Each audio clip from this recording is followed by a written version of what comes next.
something about your neighbor in that time. Okay. Try it again. I want to see it again. How many of you eat the crusts off your sandwiches? Good. And we all agreed that you don't really see it in grocery stores or in supermarkets. This is where they are. That's a lot of buzz. All of that is day-old bread fresh out of a factory that instead of being shipped to grocery stores or to restaurants, it is thrown away instantly because consumers won't eat it. I'm Beth. And I'm Kat. And for our SLE, we worked at a local food bank that gets their food by rescuing it from grocery stores. Over this time, we got to see firsthand that the food industry is a complicated and corrupt system with thousands of pounds of food being lost in every stage. In total, 50 to 60% of all the food grown in the world gets thrown away. In the US, it's estimated that 35 to 41% of all the food that we produce gets thrown away. To put this in perspective, in 2019, $408 billion worth of food went uneaten. That equates to roughly 2% of that year's US GDP, which is used to measure the economy of a country. Along with that, food waste accounts for 4% of all US greenhouse gas emissions, as well as, which is more than the entire airline industry, and also accounts for a large amount of our freshwater use, cropland use, and is the #1 component in our landfills. Globally, about 2.9 billion tons of food are wasted yearly, and that equates to around 990 billion US dollars. In comparison, it would take, specifically yearly, and then in comparison, it would take about $45 billion yearly to end world hunger. And these economic effects are felt all the way down the chain, with consumers paying 3 times the value of the items to make up for lost money. On average, consumers spend about $1,600 a year on food they're going to end up throwing away. That equates to roughly $130 a month. We've all been complaining about the rising gas prices, but no one's considered other areas we may be able to save money.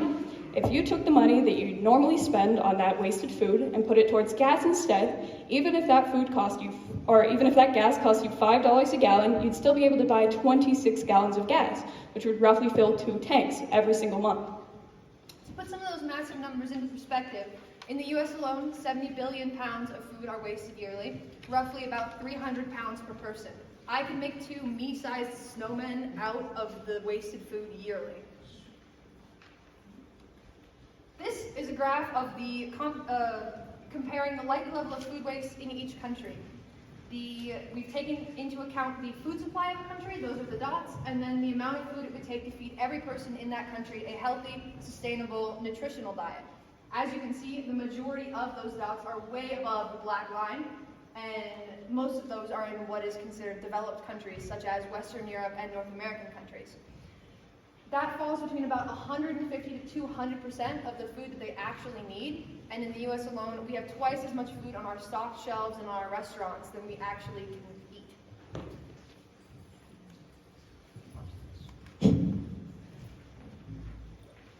These 9 carrots represent all the food in the world globally. We lose 1 carrot at the farms due to a lack of pasteurization, refrigeration, things as simple as crates to actually carry food from the farm to the distribution center.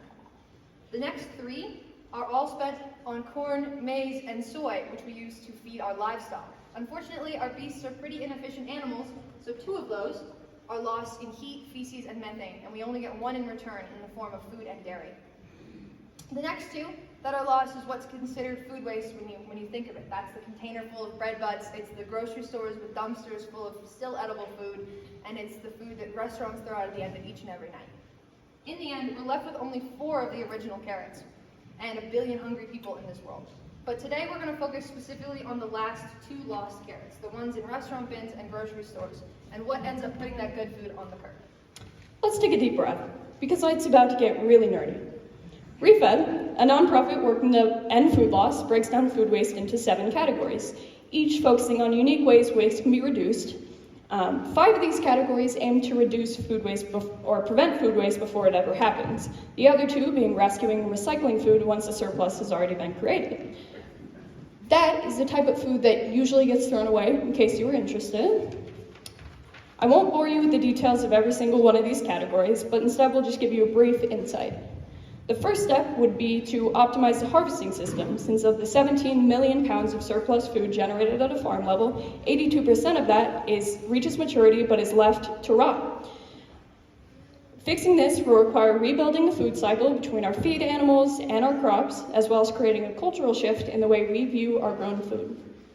Part of this issue that makes it such a widespread problem is the perpetuated idea of cosmetic perfection in our food. When you think of a grocery store, you think of all the apples and oranges, everything in the produce section is near identical. It's all the same size, shape, and color. Unfortunately, for any of you who have ever grown a home garden, it doesn't really work that way. And even with heavy genetic engineering, we still have a lot of waste product that is the wrong shape, texture, size, or color, something that the grocery stores will not take. This is considered B stock in the industry. And in more traditional times when farms weren't owned in massive corporations, that food was used to feed the live animals such as pigs and cows and sheep. And the cycle of energy continued instead of being cut. Now, the way that our farms work today is on an automatic harvesting system where many of these huge harvesters filter out B stock while it's still on the vine. Currently, we have acres and acres of potatoes, corn, tomatoes, spinach that is perfectly good to eat, that is rotting where it grew because it was not up to the standards of our grocery stores. The second step would be enhancing product distribution so that food is not being lost in transportation due to temperature requirements or time-sensitive products. Improvement in this area would mean maximizing freshness by using technology and developing systems to efficiently move products. The third step is all about refining product management and preventing waste due to ineffective product handling. As an example, 20% of all unsold food in retail is due to handling errors. Kat and I saw this firsthand about 3 weeks into our internship when we pulled up to one of our first stores at King Soopers and were met by people a little too excited to see us, and we would soon find out why. At some point during the week, they had received a shipment of eggs, probably about 100 cartons, that were horribly destroyed. So badly destroyed that they had no intention of looking through them to pick out the good ones. And I don't blame them, because there were so many broken eggs that there was a yellow goo dripping down the crate and getting all over our volunteers and covering our trailer. That was an interesting day, because I would spend the next 2 hours fishing through said yellow sludge to pick out the good eggs to form full cartons. This was definitely the greatest example of a large-scale handling error I had ever seen. Step 4 involves maximizing product utilization, specifically in factories and manufacturers. 90% of food waste that comes from this section is because of byproducts, such as you think of canned corn or sliced apples. Where are the cores of the apples? Where do the cobs of the corn go? If we had a more cyclical system, that kind of food would be put into compost or turned into something else. Unfortunately, most of it ends up in our landfills, and so with that amount of byproduct, that creates a ton of waste. If we were able to make these systems more helpful for everyone, we could end up dropping that number from 90% all the way down to 0 pretty efficiently. We're going to briefly skip over step 5, since that's where you guys mainly come in. Step number 6 is all about strengthening food rescue in places like Joy's Kitchen. Joy's Kitchen is a food rescue, which means that every day a group of volunteers goes out to an assortment of grocery stores and picks up all the food that they would otherwise throw away. Then they bring it back to Westwoods Church, where Joyce runs out of, and it's sorted by a group of volunteers. These volunteers pick out the food that's inedible, and they place it into buckets that will be locally composted. After this, we put the sorted food out into an open shop to clientele, where they can get all types of goods, breads, fish, meat, all the goods, for no cost.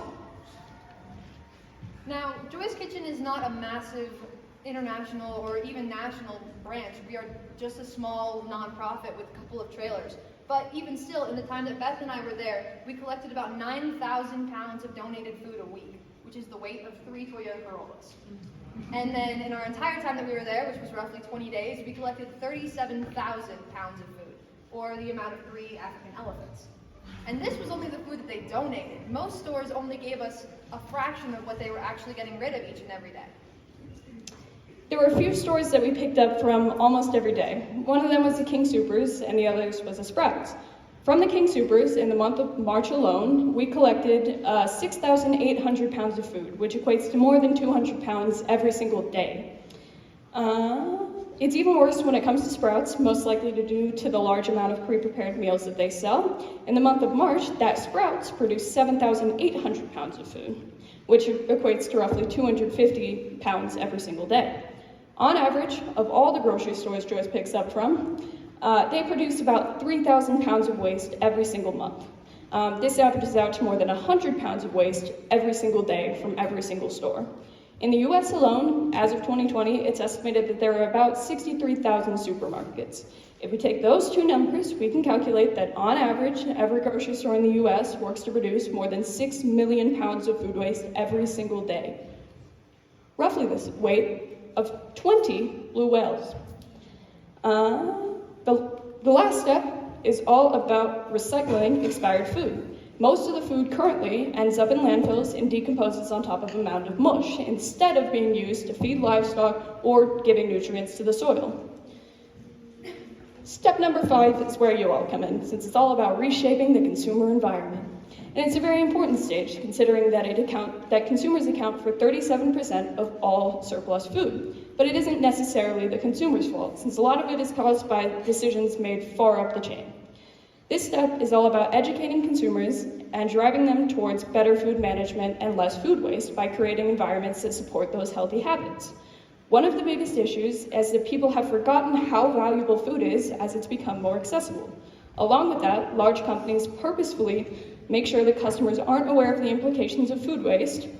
In fact, many of you probably had no idea it was this big of an issue. And that's not an accident. Remember that as a consumer, it's incredibly important to stay informed, especially in an industry that benefits from your lack of knowledge. One of the issues we see specifically with this step in between the communication between grocery stores and consumers is the practice that grocery stores use of keeping shelves fully stocked at all times. It's a pretty rare event to see grocery stores empty, especially in the produce section, but that means that a lot of the food that is still there and still good gets thrown to the wayside in order to make room for the new shipment. However, we're not out here trying to make grocery stores the big bad. There's plenty of good reasons as to why they do these things. And specifically with the overstocking of their shelves, it is to combat the illusion of scarcity. One of the ways that we saw this beast rear its head was on a pretty mundane Tuesday at Joy's Kitchen. It was rainy, and usually our clientele will wait outside, and a couple of families, around 4 or 5, will walk through and shop, and we will rotate them on a pretty efficient basis. However, because of the bad weather, we let in more families than we normally do, roughly double, and because of the amount of people in such a small area, the idea of desperation that there wasn't going to be enough food set into everyone's minds, and by the end, we didn't have enough food. That's not to say that we're trying to hoard it, we are trying to get rid of it, it's donated food, but that experiment got me thinking, because it changed the way that our community worked, and the energy around Joy's Kitchen changed from one of like joy and abundance to cutthroat. And we also saw that in the beginning of COVID. You all remember the run on toilet paper. Right when March Madness got canceled, the grocery stores were empty. And that wasn't, there was no need to panic like that, and yet the crowd mentality did so because of this illusion that it was going to end up being nothing. When in reality, the strained supply chain wasn't actually hit for months after, highlighting how much surplus we have circulating all the time. If you take anything from this sled talk, I hope it's the fact that food waste is an issue and not something we can continue to ignore. I urge you to take the time to thoroughly educate yourselves so that you can make informed decisions to ensure the future of our planet. I also urge you to research at-home composting, since increasing composting around the globe could generate carbon savings equivalent to taking roughly 15 million passenger vehicles off the road for 30 years. And work to develop a good system for meal planning, since portion size is the largest contributing factor to food waste. Along with that, keep in mind that having food waste over the next 30 years would help to avoid emitting 10 gigatons of carbon dioxide, which equates to taking 2,570 coal-fired power plants offline. Along with that, consider the people. 1 in 8 people are food insecure, meaning they have no idea how they will get their next meal. This is a real issue, and reshaping the way that we think about food is the first step towards being able to feed everyone. And remember that abundance is only abundance if everyone has access to it. Thank you.